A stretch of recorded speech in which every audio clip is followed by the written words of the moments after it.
underestimated. I know they fixed it supposedly with the patch. Of course, this was played. I'm not exactly sure which patch this was played. I think this is on the Talon patch. I'm not exactly sure. But again, Corki has had a little bit of a rework, so definitely check him out. He's still a very viable carry if you play him correctly. And of course, he has a lot of knockbacks and escapes. And oh, he does land a very strong shot here on Janna. Janna has to be very cautious here. Now let's go back on top lane. Looks like Lee Sin wants to go for yet another gank. Yorick is about halfway health. A nice little judgment strike there on Yorick brings him down to half health there. Garen, of course, is pretty weak himself. And, you know, Yorick, despite being 0-3, is actually holding decently, but again, he's using a lot of potions. He is behind on creep kills. And Garen, of course, up in gold significantly with 3 assists. Now at the bottom here again, looks like Corki and looks like Corki and Tark are at it again, stunning Caitlyn, but a nice little E there to knock herself back, so to make sure she's safe.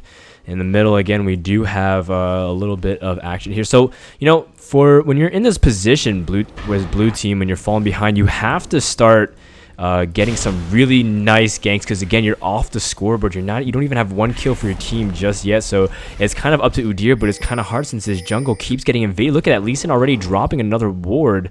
So I mean, blue team just has complete vulnerability at this point, and just like that, Caitlyn is already snacked, and looks like Corki's gonna jump forward. Does miss his skill shot, and at this point, Tarek and Corki again controlling that strong area, and they don't know where Lee Sin is. He's gonna actually be right here by the Wraiths and the Red, so Lee Sin again standing in a very key spot, just continue to threaten and zone off all the blue team from being able to help, because they're in an awkward place. If Annie tries to go help bottom, mid tower will be pushed very hard by Morgana, and of course they do sandwich it, so Udyr can't exactly help both lanes at the same time. So that threat of the cut and sandwich is very big.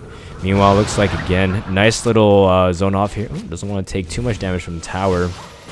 Now Caitlyn finally is sick, so she does have her ace in the hole ultimate to land. So if you know, anything becomes too low health, she can immediately snipe it. So purple team will have to be slightly careful in that regard. Now looks like in the middle, Garen did a little bit of a switch to just cover for Morgana. I think Morgana is going, nope, she's going to the top now. So a strong switch. Of course, Morgana can very much deal with a lot of creeps, or a lot of the ghouls that Yorick puts up, just because she has her W. Has to be careful not to get harassed too easily, but again, Morgana can hold her on pretty much against any character. And it looks like at this point, Andy has to lane against Garen, but Garen is pretty decently fed, 3 assists, and when he starts getting beefy, it gets pretty hard to kill, especially because he can pretty much just use his Demacia strike and just whirl out of anything, and just pretty much use that sword momentum and just chop you up to bits and pieces. So you have to be always cautious about that. Now let's look at what Udyr is doing. Udyr does have his wriggles, so he will be able to start jungling a lot faster at this point. But again, nothing really going on too well for the blue team. All of purple is MIA. Perhaps they're even taking dragon objective. All lanes are pushed pretty deep except for mid, so they may be going for some objectives over here, and we don't exactly know. Would like to see Jenna use her clairvoyance a little bit more often. I feel like I don't see a huge spot on the minimap that often. I'm looking at it non-stop. Let's do a little bit of a creep CS count. Morgana leading everyone with 80, and Corgi with 70. And actually, all the solo laners, or the people who are supposed to get fed here, are doing a pretty decent job. All at least 70 plus. Meanwhile, Yorick is at 70, leading his team there. So he has to, again, hold strong. Now, Garen did re-switch to top, so looks like Lee Sin is going to come in here for a gank. Tarek does land a stun. Will Lee Sin land his resonating strike? And he does. Oh no, Andy is as good as dead. And she does land Tibbers. Tibbers does do a lot of damage, but looks like Lee Sin is going to iron with himself and get himself to safety. Meanwhile, Morgana is there to help clean up and shield anyone who was in danger of dying. Udyr running to the scene, but a little bit too late, as the EMT call was just slightly delayed.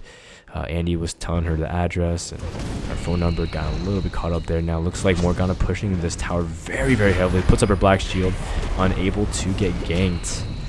And looks like, again, purple team in just full control. Wow, just so much damage. Morgana constantly having blue. And, oh, does land a nice little stun here on Jam. And even, again, puts up a shield. Great play here by Morgana. Now, Flakes, he's again, he has to just farm very well, and Corki becomes unbelievably explosive in the mid game. And again, now that we're entering that phase where both the carries can kind of hold their own, they're not exactly completely vulnerable. But Tarek wants to see if he can land a good stun, so Corki could go in and do immense damage, giving him lane advantage, and he will. And actually, not too much damage here. I thought it would be more be done. So again, nothing too crazy out of these players. Now Cruel is pushing up top. Garen all of a sudden disappeared. I'm not exactly sure. Oh, he went into the bush. There's kind of a weird glitch there, and looks like he will fight. W does go down for Garen, and good silence there onto Yorick. Yorick, of course, looks like he had full health. I guess I'm assuming that's a bug here, but Lee Sin is here again for a gank, and Lee Sin's gank, man, super strong. He has to land his resonating strike, and he can immediately kick him back to his teammate, but no, Lee Sin realizing that's not a great potential gank there. Meanwhile, Janna has to hold, Janna and Caitlyn have to hold bottom lane. It's one of the few lanes that hasn't been failing for blue just yet. But, you know, purple team's been doing a good job CSing. And, oh, man, looks like a gank we do have at the top. And it looks like Yorick did ult himself, but not going to be enough here. He's not going to be able to kill Garen at all. He still has 1/3 of his health. And Lee Sin will be able to clean up the majority of the creeps as Garen goes back to heal. Lee Sin, will he push the lane?